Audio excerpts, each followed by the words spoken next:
नमस्कार। आज हम बात करेंगे गीता के 11वें अध्याय के श्लोक क्रमांक 48, 49 एवं 50 के बारे में। न वेद यज्ञाध्ययनैर्न दानैर्न च क्रियाभिर्न तपोभिरुग्रैः एवं रूपः शक्य अहं नृलोके द्रष्टुम त्वदन्येन कुरु प्रवीर। हे कुरुश्रेष्ठ, तुमसे पूर्व मेरे इस विश्व रूप को किसी ने नहीं देखा, क्योंकि मैं न तो वेदाध्ययन के द्वारा, न यज्ञ, दान, पुण्य या कठिन तपस्या के द्वारा इस रूप में इस संसार में देखा जा सकता हूँ। तात्पर्य: इस प्रसंग में दिव्य दृष्टि को भली भांति समझ लेना चाहिए। तो यह दिव्य दृष्टि किसके पास हो सकती है? दिव्य का अर्थ है दैवी।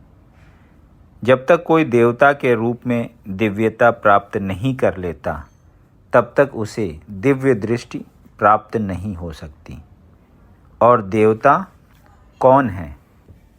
वैदिक शास्त्रों का कथन है कि जो भगवान विष्णु के भक्त हैं वे देवता हैं। विष्णु भक्ताः स्मृताः देवाः।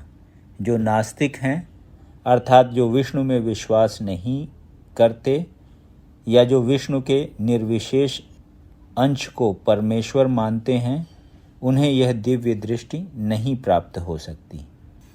ऐसा संभव नहीं है कि कृष्ण का विरोध करके कोई दिव्य दृष्टि भी प्राप्त कर सके।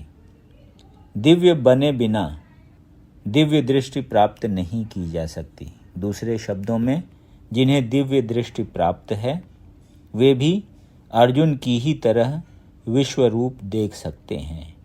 भगवत गीता में विश्व रूप का विवरण है।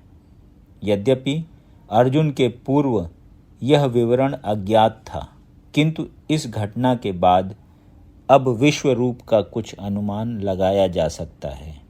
जो लोग सचमुच ही दिव्य हैं, वे भगवान के विश्व रूप को देख सकते हैं। किंतु कृष्ण का शुद्ध भक्त बने बिना कोई दिव्य नहीं बन सकता। किंतु जो भक्त सचमुच दिव्य प्रकृति के हैं और जिन्हें दिव्य दृष्टि प्राप्त है, वे भगवान के विश्व रूप का दर्शन करने के लिए उत्सुक नहीं रहते। जैसा कि पिछले श्लोक में कहा गया है, अर्जुन ने कृष्ण के चतुर्भुजी विष्णु रूप को देखना चाहा, क्योंकि विश्व रूप को देखकर वह सचमुच भयभीत हो उठा था। इस श्लोक में कुछ महत्वपूर्ण शब्द हैं, यथा वेद यज्ञाध्ययनैः, जो वेदों तथा यज्ञानुष्ठानों से संबंधित विषयों के अध्ययन का निर्देश करता है। वेदों का अर्थ है समस्त प्रकार का वैदिक साहित्य, यथा चारों वेद एवं 18 पुराण, सारे उपनिषद तथा वेदांत सूत्र। मनुष्य इन सब का अध्ययन चाहे घर में करे या अन्यत्र। इसी प्रकार यज्ञ विधि के अध्ययन करने के अनेक सूत्र हैं, कल्प सूत्र तथा मीमांसा सूत्र। दानैः सुपात्र को दान करने के अर्थ में आया है। जैसे वे लोग जो भगवान की दिव्य प्रेमा भक्ति में लगे रहते हैं, यथा ब्राह्मण तथा वैष्णव। इसी प्रकार क्रिया भी शब्द अग्निहोत्र के लिए है और विभिन्न वर्णों के कर्मों का सूचक है। शारीरिक कष्टों को स्वेच्छा से अंगीकार करना तपस्या है। इस तरह मनुष्य भले ही इन सारे कार्यों, तपस्या, दान, वेदाध्ययन आदि को करे, किंतु जब तक वह अर्जुन की भांति भक्त नहीं होता, तब तक वह विश्व रूप का दर्शन नहीं कर सकता। निर्विशेषवादी भी कल्पना करते रहते हैं कि वे भगवान के विश्व रूप का दर्शन कर रहे हैं, किंतु भगवत गीता से हम जानते हैं कि निर्विशेषवादी भक्त नहीं हैं। फलतः वे भगवान के विश्व रूप को नहीं देख पाते। ऐसे अनेक पुरुष हैं जो अवतारों की सृष्टि करते हैं वे झूठे ही सामान्य व्यक्ति को अवतार मानते हैं, किंतु यह मूर्खता है। हमें तो भगवत गीता का अनुसरण करना चाहिए, अन्यथा पूर्ण आध्यात्मिक ज्ञान प्राप्ति की कोई संभावना नहीं है। यद्यपि भगवत गीता को भगवत तत्व का प्राथमिक अध्ययन माना जाता है, तो भी यह इतना पूर्ण है कि कौन क्या है इसका अंतर बताया जा सकता है।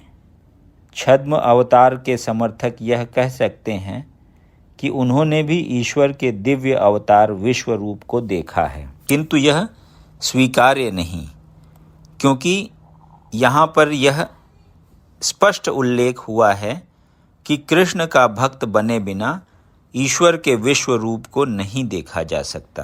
अतः पहले कृष्ण का शुद्ध भक्त बनना होगा, तभी कोई दावा कर सकता है कि वह विश्व रूप का दर्शन करा सकता है जिसे उसने देखा है।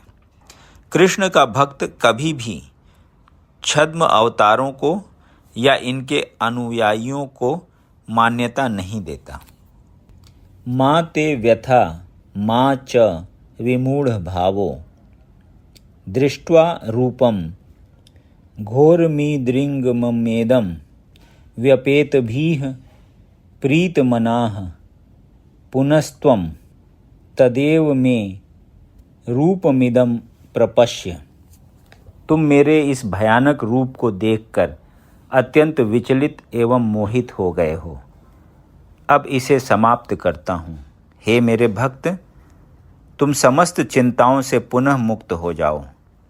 तुम शांत चित्त से अब अपना इच्छित रूप देख सकते हो। तात्पर्य: भगवत गीता के प्रारंभ में अर्जुन अपने पूज्य पितामह भीष्म तथा गुरु द्रोण के वध के विषय में चिंतित था, किंतु कृष्ण ने कहा कि उसे अपने पितामह का वध करने से डरना नहीं चाहिए। जब कौरवों की सभा में धृतराष्ट्र के पुत्र द्रौपदी को विवस्त्र करना चाह रहे थे, तो भीष्म तथा द्रोण मौन थे। अतः कर्तव्य विमुख होने के कारण इनका वध होना चाहिए। कृष्ण ने अर्जुन को अपने विश्व रूप का दर्शन यह दिखाने के लिए कराया कि ये लोग अपने कुकृत्यों के कारण पहले ही मारे जा चुके हैं। यह दृश्य अर्जुन को इसलिए दिखलाया गया क्योंकि भक्त शांत होते हैं और ऐसे जघन्य कर्म नहीं कर सकते। विश्व रूप प्रकट करने का अभिप्राय स्पष्ट हो चुका था। अब अर्जुन कृष्ण के चतुर्भुज रूप को देखना चाह रहा था, अतः उन्होंने यह रूप दिखाया। भक्त कभी भी विश्व रूप देखने में रुचि नहीं लेता, क्योंकि इससे प्रेमानुभूति का आदान प्रदान नहीं हो सकता। भक्त या तो अपना पूजा भाव अर्पित करना चाहता है या दो भुजा वाले कृष्ण का दर्शन करना चाहता है, जिससे वह भगवान के साथ प्रेमा भक्ति का आदान प्रदान कर सके। संजय उवाच इत्यर्जुनं वासुदेवस्तथोक्त्वा स्वकं रूपं दर्शयामास भूयः आश्वासयामास च भीतमेनं भूत्वा पुनः सौम्य वपुर महात्मा। संजय ने धृतराष्ट्र से कहा, अर्जुन से इस प्रकार कहने के बाद भगवान कृष्ण ने अपना असली चतुर्भुज रूप प्रकट किया और अंत में दो भुजाओं वाला अपना रूप प्रदर्शित करके भयभीत अर्जुन को धैर्य बंधाया। तात्पर्य: जब कृष्ण वसुदेव तथा देवकी के रूप में प्रकट हुए तो पहले वे चतुर्भुज नारायण रूप में ही प्रकट हुए, किंतु जब उनके माता पिता ने प्रार्थना की तो उन्होंने सामान्य बालक का रूप धारण कर लिया। उसी प्रकार कृष्ण को ज्ञात था कि अर्जुन उनके चतुर्भुज रूप को देखने का इच्छुक नहीं है, किंतु चूंकि अर्जुन ने उनको इस रूप में देखने की प्रार्थना की थी। अतः कृष्ण ने पहले अपना चतुर्भुज रूप दिखलाया और फिर वे अपने 2 भुजाओं वाले रूप में प्रकट हुए। सौम्य वपुः शब्द अत्यंत महत्वपूर्ण है। इसका अर्थ है अत्यंत सुंदर रूप। जब कृष्ण विद्यमान थे तो सारे लोग उनके रूप पर ही मोहित हो जाते थे, और चूंकि कृष्ण इस विश्व के निर्देशक हैं, अतः उन्होंने अपने भक्त अर्जुन का भय दूर किया और पुनः उसे अपना सुंदर रूप दिखलाया। ब्रह्म संहिता में 5.38 में कहा गया है, प्रेमांजनच्छुरित भक्ति विलोचनेन। जिस व्यक्ति की आँखों में प्रेम रूपी अंजन लगा है, वही कृष्ण के सौम्य रूप का दर्शन कर सकता है। यदि आपको ये वीडियो पसंद आया तो इसे लाइक करें और ऐसे ही अन्य वीडियोज़ को सुनने के लिए इस चैनल को सब्सक्राइब करें। धन्यवाद।